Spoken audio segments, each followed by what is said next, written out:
Today, I'm going to speak about supply chain because I think it's a great time to be talking about this given the summer that we just had.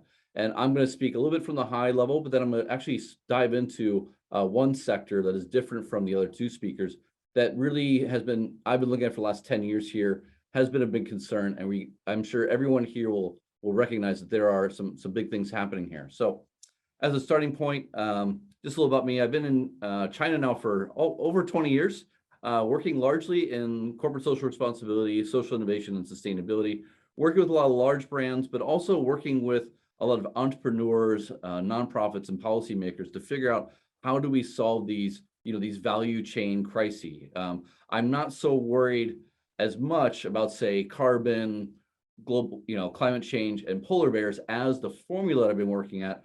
I've really been looking at, China as a city, a nation of cities that's been growing, and then the systems it takes to deliver the economy that has been promised. And so for me, sustainability has always been rooted in supply chain. It's been very rooted in factories, materials, efficiency, economic pricing, and the externalities that we have really built our economy off of and relied upon, but are now starting to go away as we have, environmental shocks, social shocks, and financial economic shocks to their systems.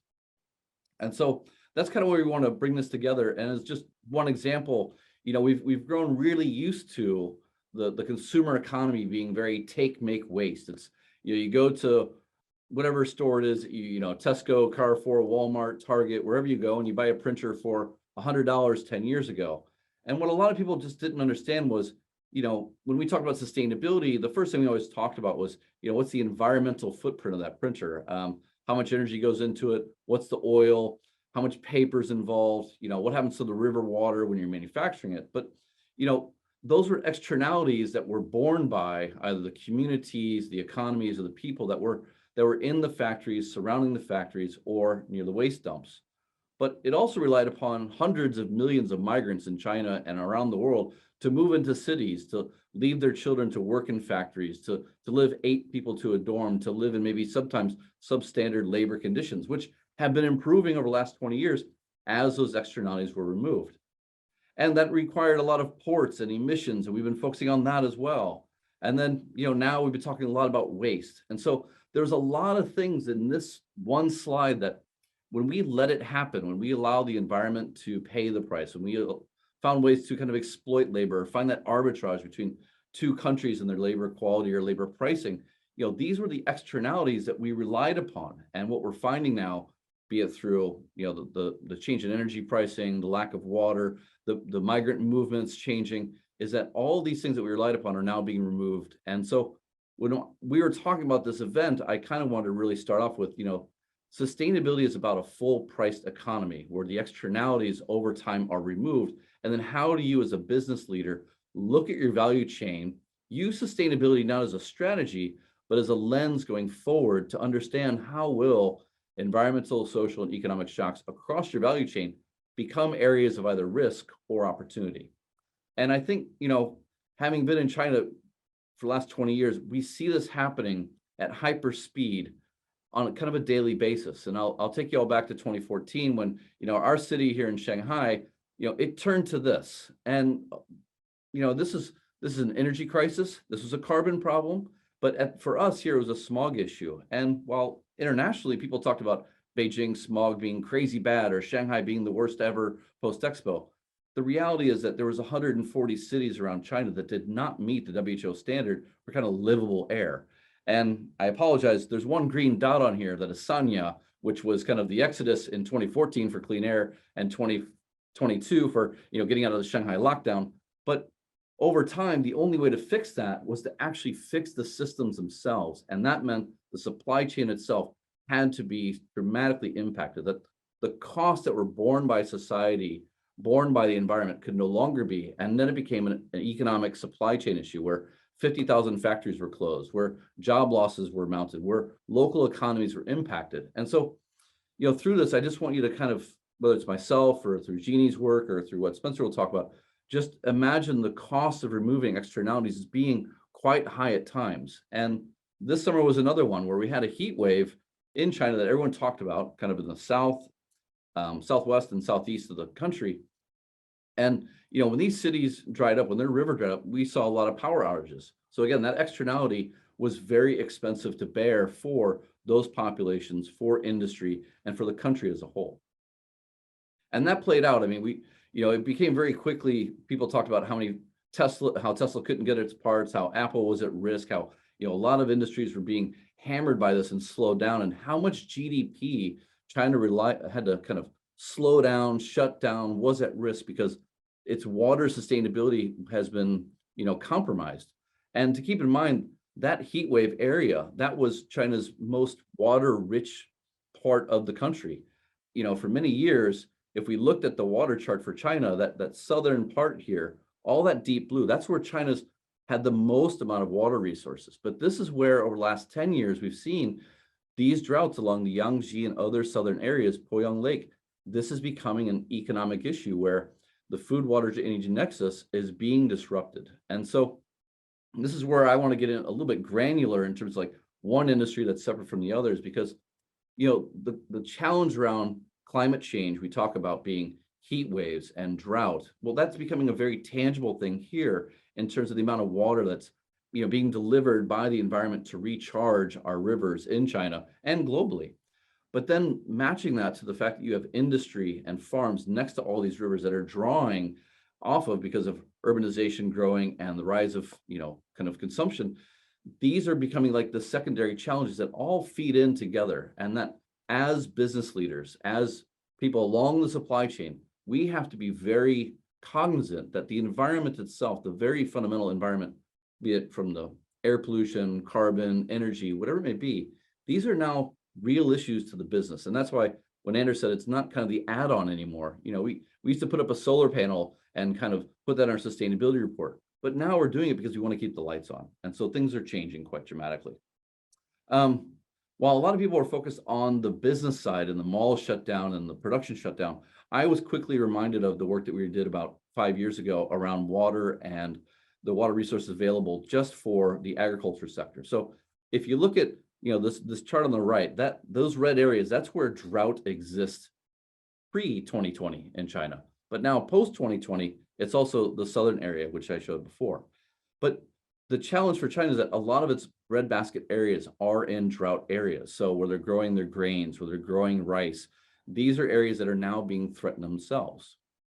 And this is in part due to the rivers not recharging, but it's also largely due to the fact that the cities and the farms are now competing for the same water resources. So if you're looking at this middle chart, if you look at these green bars, that's the agricultural use of water. But if you see where Chongqing and Shanghai are highlighted in that red, that blue sector, that's industry, and that's also energy production for the cities themselves. So Shanghai's about 40 to 50% of its water goes towards the energy cooling systems required to even bring the lights on within industry and within the city itself. So that's the balance that's happening here. And in between, you have industry and consumers kind of being caught up. And so bringing on this to consumers and kind of looking at both a macro perspective and where it gets to a real kind of an immediate need is, over the last 40 years, what we've seen in China is it's an amazing amount of growth. And what that means is that as people come up and they come into the cities, they're consuming differently. And so I just want to show one really quick example of how this comes together and how it becomes a water and supply chain issue. And that is through the pork consumption of China. So about 40 years ago, the average person ate 10 to 12 kilos per year of pork. Over that, up until now we're at about 30 to 40 kilos per year in the city, and we're still at about 10 in the rural. So the city is the red line here, and the rural is the black line below it. But the blue line is the average coming up. Well, for those pigs to be raised, we need soybeans.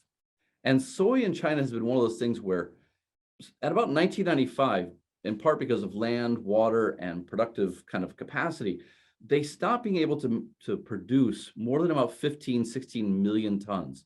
And so that's where the global soy, importation began, was kind of the late 90s when China's, the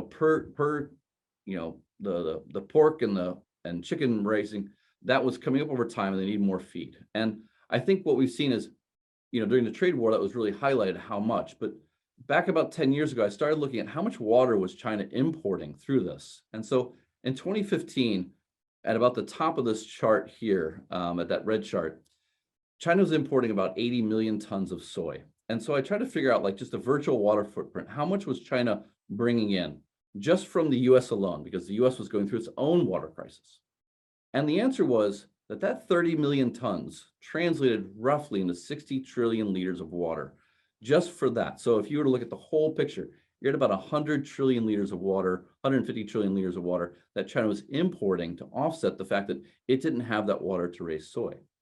And why this was important, and I'll talk about this from a global trade perspective, is just, China's continued to import, but because of other global issues, they've also started to really amp the amount that they produce. So they've increased their imports 27%, but they've increased their domestic production by almost 50% off the 2012 lows and 35% off the last 20-year average.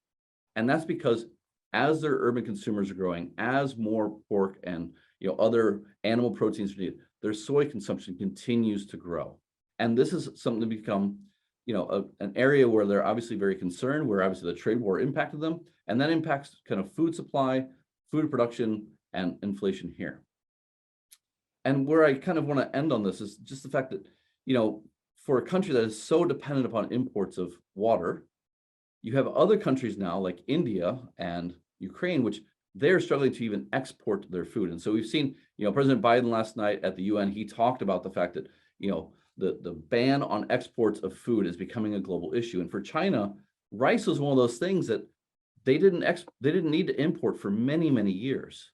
But over the last decade, they have dramatically increased their rice imports because, again, it's a very water-intensive crop. The government here has actually been trying to switch people to potato to bring that water consumption down. And in the context of India, they went from $0 to $400 million in imports in the span of 3 years. So domestic constraints, global constraints, that's becoming a supply chain issue that environmentally, socially, and economically is becoming unsustainable. So we need, be it this industry or the others that will be talked about, to really start viewing, our value chains and sustainability as real business challenges to be solved, but also to be innovated through.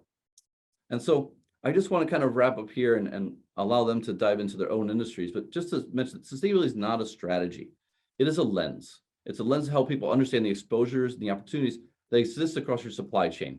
And for me, be it food, be it printers, be it cars, be it, paper boxes, every single step of the production from design to waste, if it's not circular, you're losing something somewhere.